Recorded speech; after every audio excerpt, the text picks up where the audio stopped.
E aí, gente, sejam bem-vindos a mais um vídeo aqui no meu canal. Pra quem não me conhece, eu me chamo Vitória Leite e hoje eu tô trazendo mais um vídeo sobre empreendedorismo dentro da moda. Quem não viu, eu já trouxe um vídeo de empreendedorismo dentro da moda também, que foi falando sobre o Cristóbal Balenciaga. Se você não viu, vou deixar aqui nos cards e também no final do vídeo, tá certo? Pra você ir conferir depois quando esse aqui acabar. No nosso vídeo de hoje, a gente vai viajar no tempo, há 200 anos atrás, e ver como que foi o início e a consolidação da marca Louis Vuitton no mercado. Vamos lá imergir comigo nessa? Antes de iniciarmos o vídeo, de voltarmos ao passado, eu vou pedir para você deixar o like aqui no vídeo, se inscrever no canal e ativar o sininho de notificação, porque isso é muito importante para que você receba todos os nossos vídeos, para que a gente tenha um feedback de que você gosta desse tipo de conteúdo, que para esse vídeo chega muito mais pessoas que também se interessam pela moda e por empreendedorismo, tá certo? E não se esquece de quando terminar esse vídeo aqui e assistir o da Balenciaga, que isso é muito importante também. São assuntos super valiosos que, tipo assim, pra quem quer empreender é algo de bastante inspiração, assim como eu me inspiro nele. Então vamos agora lá no comecinho da Louis Vuitton para dar uma olhadinha no que eles fizeram para conseguir tudo o que eles conseguiram hoje. Nascido em 4 de agosto de 1821, Louis Vuitton era um garotinho de origem pobre e trabalhadora. Ou seja, podemos ver que não foi herança, não foi de pai para filho, de avô para filho, tudo foi construído a partir de Louis Vuitton. Como eu acabei de mencionar, não foi herança, e a família de Louis Vuitton era uma família muito trabalhadora. Era uma família de chapeleiros, de carpineiros e marceneiros, ou seja, eles trabalhavam bastante na mão de obra daquela época. Infelizmente, aos 10 anos de idade, a mãe do Louis Vuitton acabou falecendo por uma doença totalmente desconhecida, e como naquela época não tinha a tecnologia que tem hoje, né, acredito realmente que tenha sido algo que poderia ter sido evitado, mas não tinha como, né, porque antigamente era tudo muito diferente de hoje. Mas após o falecimento de sua mãe, o seu pai teve que se casar novamente para manter a família, né? Uma forma de juntar as rendas para conseguir cuidar do Louis Vuitton e de seus irmãos. Mas muitas pessoas contam que a madrasta dele não era uma boa. Era como se fosse aquelas madrastas má de filme da Disney, né? Tipo a Cinderela, por exemplo. E foi isso que acabou encorajando e incentivando o Louis Vuitton a sair do campo para a cidade. Isso ocorreu após o falecimento do seu pai na primavera. Assim que o seu pai faleceu, Louis Vuitton pegou suas poucas coisas que tinham e saiu de casa sem rumo, sem saber exatamente para onde ia. Só foi.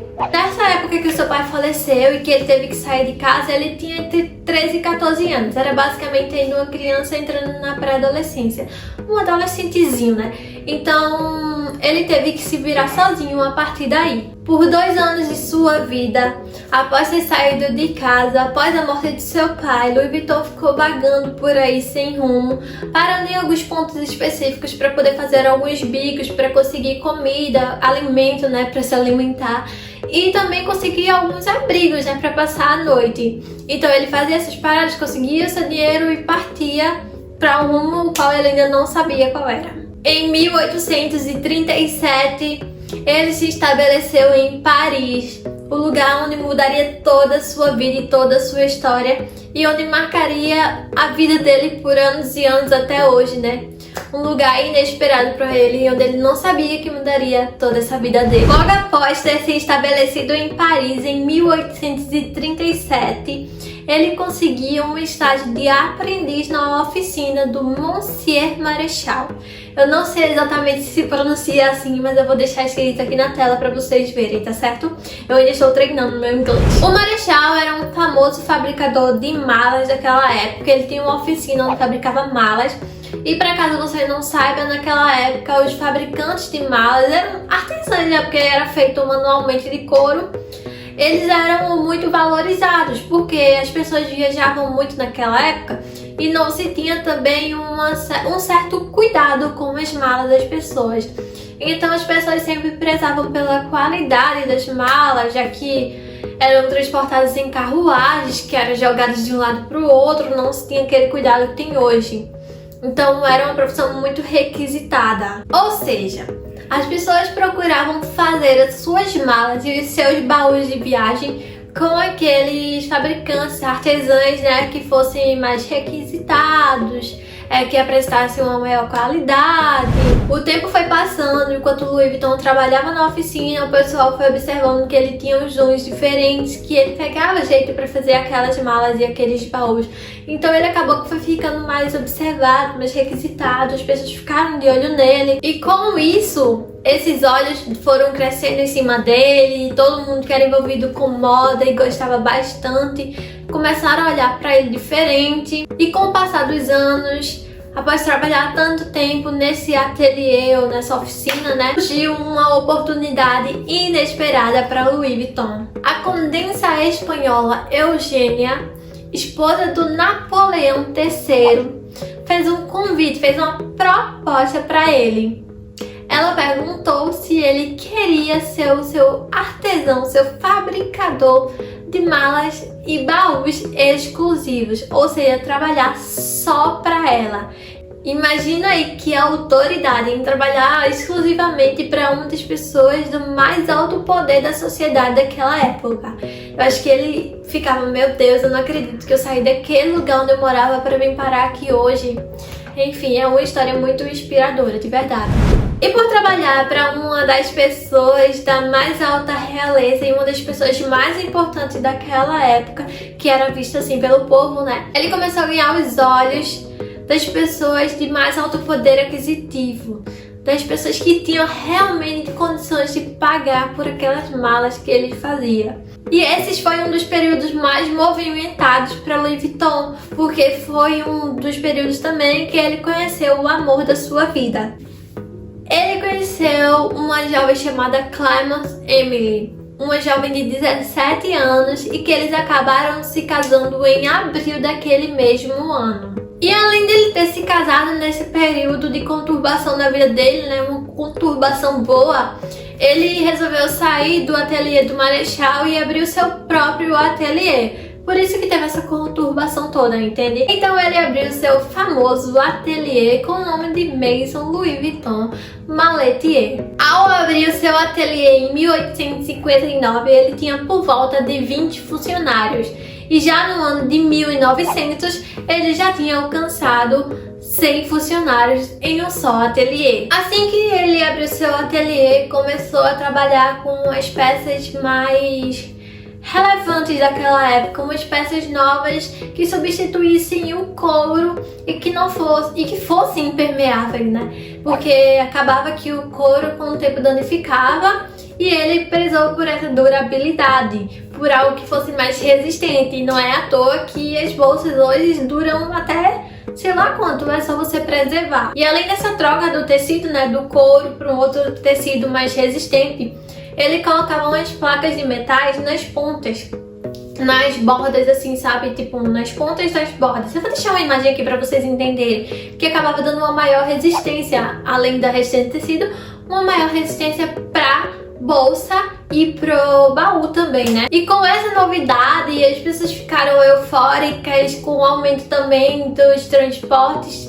que começaram a vir os transportes aéreos, outros tipos de transporte também, as pessoas começaram a viajar mais, elas começaram a procurar mais por essas bolsas e baús.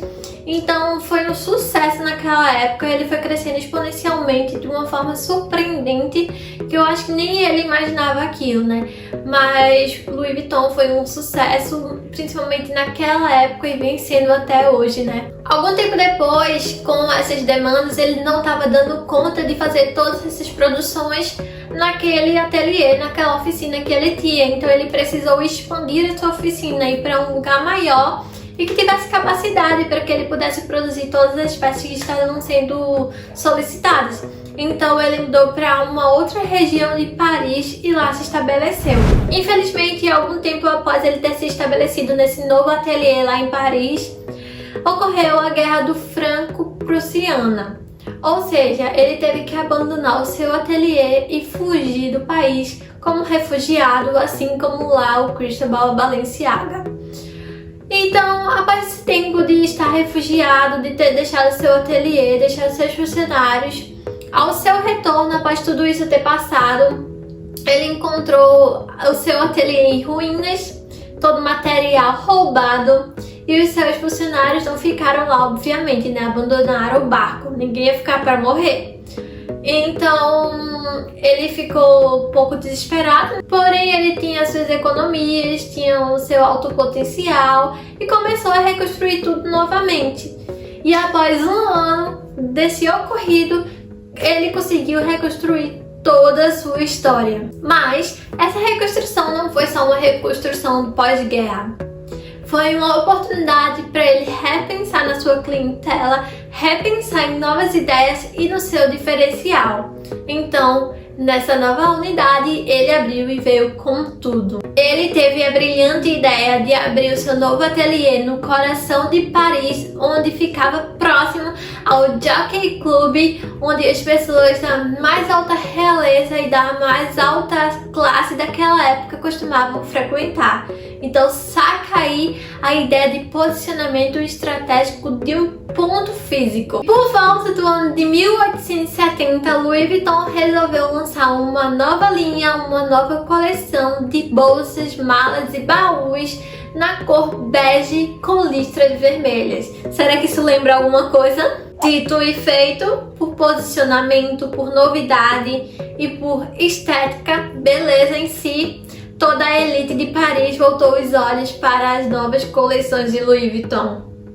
Ou seja, tornando-se uma marca de luxo e lucrativa. Uma marca que atendia só pessoas de alto poder aquisitivo daquela época. Em 1885, o empresário Louis Vuitton conseguiu abrir uma nova unidade em Londres. Foi sua primeira loja fora do seu país de origem. Algum tempo depois, infelizmente, outra tragédia aconteceu e dessa vez foi a morte do próprio Louis Vuitton. Mas quando ele faleceu, a sua marca não ficou esquecida juntamente com ele, né? Não foi esquecida juntamente com ele. Embora a marca dele não tenha sido esquecida, né? Mas vocês vão entender exatamente agora porque não. O seu filho, George, filho de Louis Vuitton, assumiu o cargo de liderança das unidades do seu pai e continuou inovando, trazendo grande sucesso à marca. E foi aí que ele resolveu colocar o LV como homenagem ao seu pai. E hoje a logo e a marca registrada, né, onde você vê e já identifica, é o LV de Louis Vuitton. Isso foi uma homenagem de George, que é o filho do Louis Vuitton, ao pai. Para você que chegou até aqui nesse vídeo e gosta de conhecer marcas novas e gosta de saber de histórias novas, eu, Vitória Leite, também tenho uma marca chamada VIT. Eu vou deixar aqui para vocês o QR Code, onde vocês vão apontar a câmera de celular de vocês e vai cair direto lá no Instagram. A gente tá passando por umas coisas que a gente vai trazer bastante novidade para a marca. Então, para você que gosta do streetwear, para você que gosta de um estilo novo, de inovação e de autenticidade e exclusividade, segue lá o nosso arroba, segue lá a gente no Instagram, que a gente vai trazer muita coisa ainda pra vocês, tá certo? Então, pra você que gostou desse vídeo e pra você que gosta desse tipo de conteúdo, deixa o like aqui, se inscreve no canal e ativa o sininho de notificação pra gente saber que vocês gostaram do vídeo e pra que esse vídeo chegue a muito mais pessoas. E para que a gente poste mais vídeos como esse e o da Balenciaga, que inclusive se você não assistiu, vá assistir agora, você receba essa notificação, tá certo? Então comentem aqui se vocês já sabiam dessa história, se vocês têm algo a acrescentar nessa história e o que vocês acharam mais interessante nessa história do início de lá até hoje. Comentem aqui que eu vou ler tudo e vou interagir com vocês, tá certo? Até o próximo vídeo.